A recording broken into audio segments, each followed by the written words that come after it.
Sovieti sa nám vydávajú na prieskum, zistujú, že teda vyzerá to tak, že zatiaľ tie tanky nie sú v dohľade a medzi tým sa nám z vlaku začínajú vyvagonovať tanky.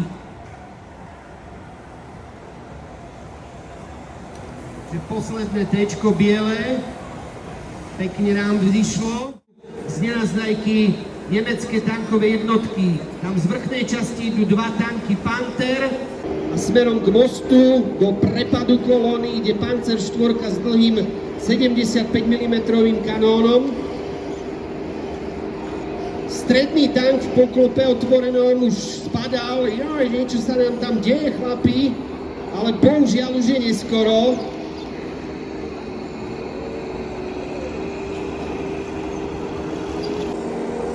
A v podstate téčko biele dostáva zásah z obidvoch Pantherov, ktoré sa tam pohybujú.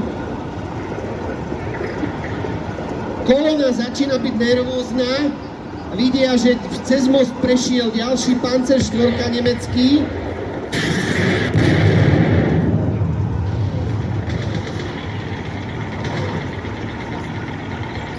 Takže druhé téčko dostáva zásah a splašení sovietskí prekvapení tankisti ustupujú pod most. Samozrejme aj Nemci musia ustúpiť, pretože sú veľmi blízko.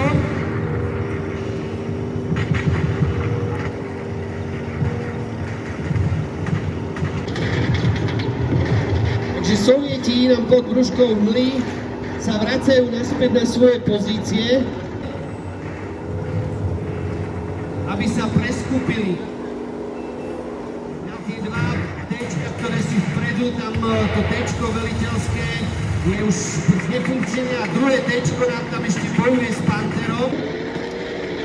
A medzi tým, tu vzadu u nás na stanici, sovietské prekvapené jednotky sa zoraďujú, pretože sa veľmi nahnevali toto sa chlapci nerobí a nahnevali sa tak, že budú postupovať v takej trojkombinácii sa rozvinú a zaútočia na tie nemecké tanky. Že to osamotené téčko je pri krajnici Kolenici zničené.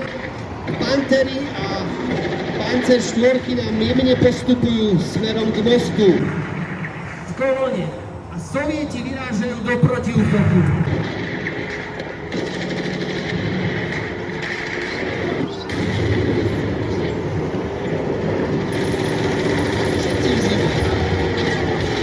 Veľmi pomaly. No, Panzer 4 na moste to využíva, snaží sa dostať do zadných častí, lebo vieme dobre, že vzadu mali téčka menší pancier a už to Panzer 4 využíva.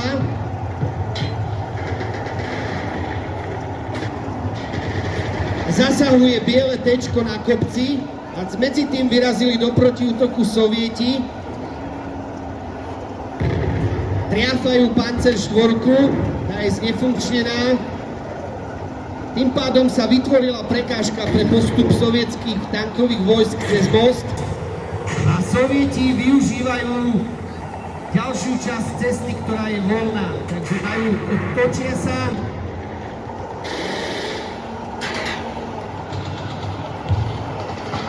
Vidíte sami, že teraz budú robiť obchvat na nemecké jednotky, aby sa im dostali z boku, kde takisto Panzer 4, vidíte sama, ktorá tam manévruje s krátkým 75 mm kanónom, je veľmi zraniteľná z boku.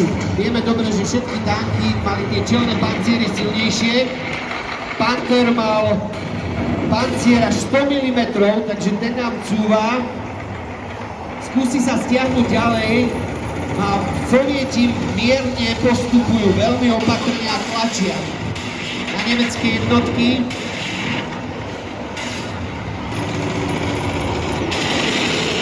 V strede nám ide aj legendárny tankobiec SU-100 s dlhým kanónom. Tieto samochodky boli veľmi účinné v boji proti tankom. Vidíte sami, pantery manévrujú. Jeden panter zasahuje to manevrovacie T-čko, takže to je znefunkčnené. T-čko tam dostalo zásah a SU-čko v strede boiska páli po postupujúcom panterovi. Samozrejme, dneska je to také bez pyrotechniky, takže nemôžeme vám to tak ukázať, ako to robíme tradične na našich ukážkach. No a medzičasom sa nám teda Sovieti posúvajú do hĺbky obrany, prekračujú perimeter nemecký. Vidíte, že ten masívny tlak a prevaha T-34 pokračuje.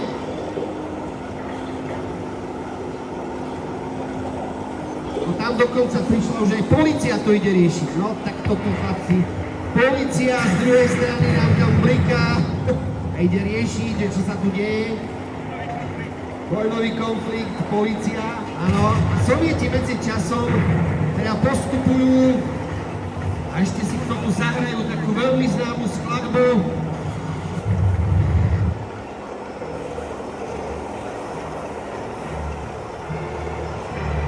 Víťazný pochod.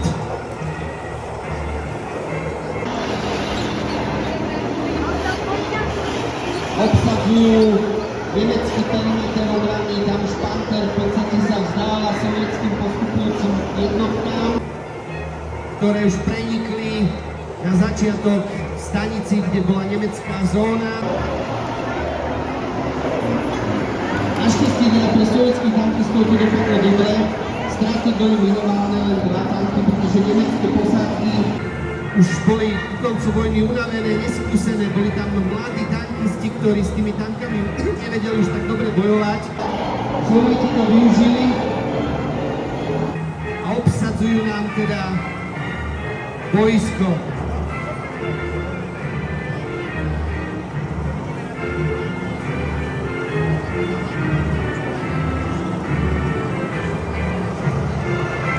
Týmto nám končí naša improvizovaná ukážka. Ďakujeme veľmi pekne, zatlieskajme modelárom. Samozrejme, budú vás storočia pokračovať voľné jazdy našej techniky a možno sa popýtať našich modelárov. Tanky, sami ste videli, čo dokážu, takže ďakujeme veľmi pekne.